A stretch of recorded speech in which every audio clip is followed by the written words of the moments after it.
President of the Republic of Kenya, Your Excellency Rachel Ruto, First Lady of the Republic of Kenya,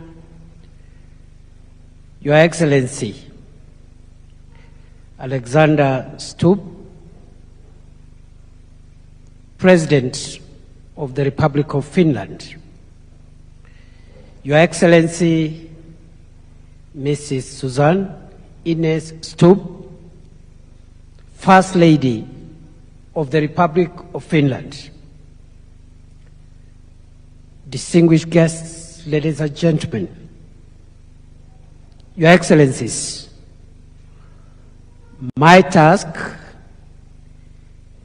is to welcome, on behalf of President Ruto, all the guests present. And the second task is to applaud the very successful day that we've had, even as I invite His Excellency President William Ruto to take us through the remainder of the program. I now request, ladies and gentlemen, we be upstanding as we welcome the President of the Republic of Kenya, William Ruto. Welcome, Mr. President.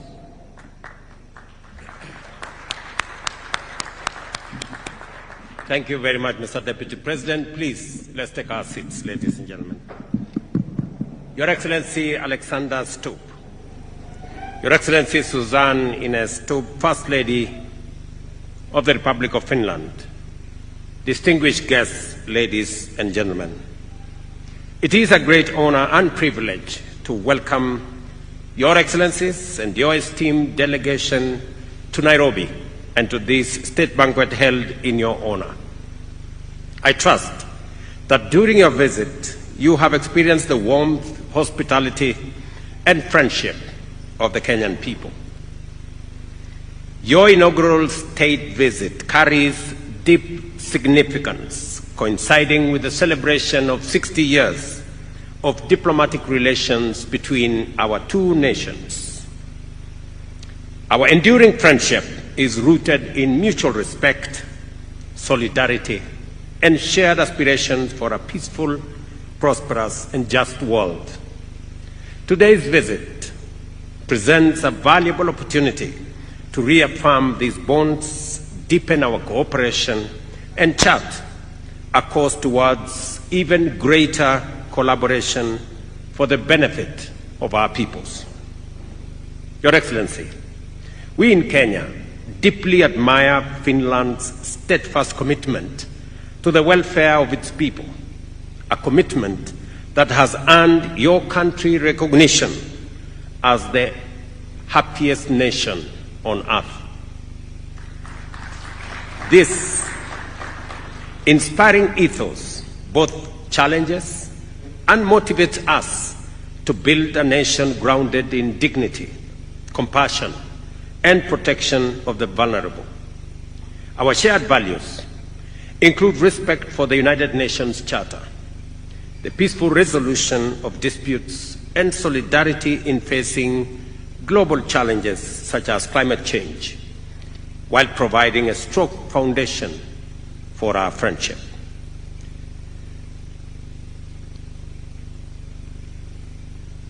As you engage with the dynamic voices of the Kenyan society during your visit, I am confident, Mr. President, that you will encounter the hopes, dreams, and aspirations of our people dedicated to building a prosperous, inclusive, and sustainable future.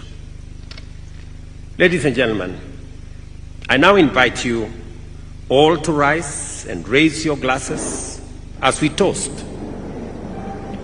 to the good health and long life of His Excellency Alexander Stubb, to the continued happiness and prosperity of the people of Finland, to the enduring bonds of friendship and cooperation between the Republic of Kenya and the Republic of Finland, and to a future filled with shared peace, prosperity, and progress.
Ladies and gentlemen, allow me now to ask my guest and our friend, the President of Finland, to make his remarks. Your Excellency.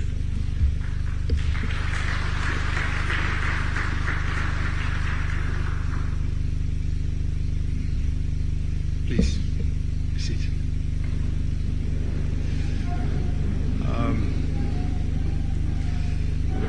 Mr. President, William, Rachel, Excellencies, ladies and gentlemen, it's a great privilege and honor to stand here today on the occasion of the first state visit of the President of the Republic of Finland in Kenya.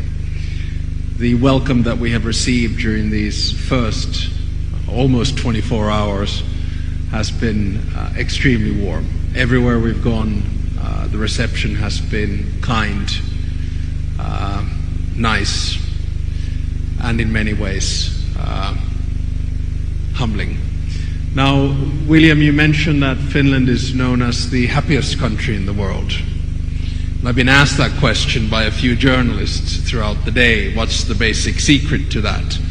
And I don't think there's any kind of a magic potion. You know that we Finns are actually quite shy at times. My wife might say I am not, but it is as it is.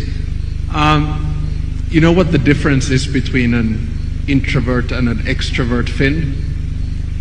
Well, an introvert, William, when he speaks to you, looks at his own feet. An extrovert, when he speaks to you, looks at your feet. So some people think that we're very good at hiding happiness, and I guess there is an element of truth in all of that. But the reality is that Finland and Kenya as countries, we might be quite far away, but we are very much and literally in the same time zone. When I look around in Kenya, 56 million people, we're 5.6. I do see a lot of happiness. When I look around at our history, I see a lot of similarities. Finland was a country that did not gain independence until 1917. And we went very much from rags to riches, worked at it, and developed from a poor developing country to a country which does hit the world rankings quite well. And I often wonder what it's all about. I think it's an element of national pride, of belief in yourself that your nation can do things. I think I've been asked why did we want to come on our first state visit in Africa, and especially in the global south to Kenya. And I think the reason is very simple.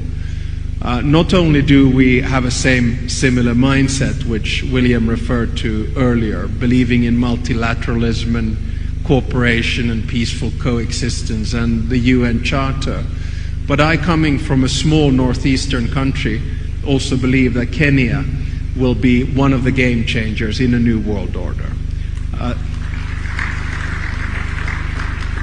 And my take is very simple. This is one of these 1918, 1945 or 1989 moments when the world order is changing. It'll take about 5 to 10 years for it to settle, and we'll live in a world of disorder. And there are going to be a few countries in this world that are going to make a difference, and Kenya is certainly one of them. With these words, I would like to thank you for your hospitality. I would like to thank you for the first day that we've been here, and I will only do one thing, and that is to teach you a Finnish word which you already know because you have so many friends in Nastola. It is the word kiitos, and kiitos is thank you. Very easy for all of you to remember. Just think about mosquitoes. Drop the moss and stick to the kiitos.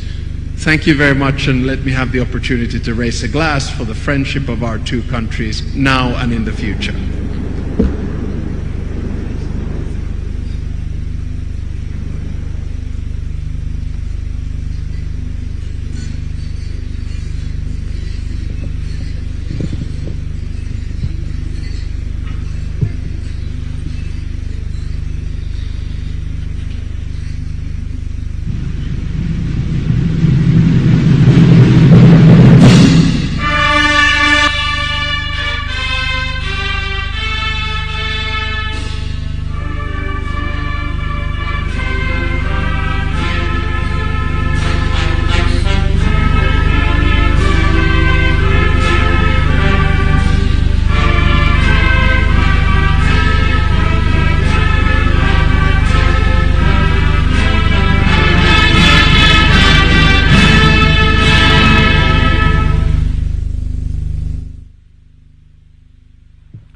We may take our seats.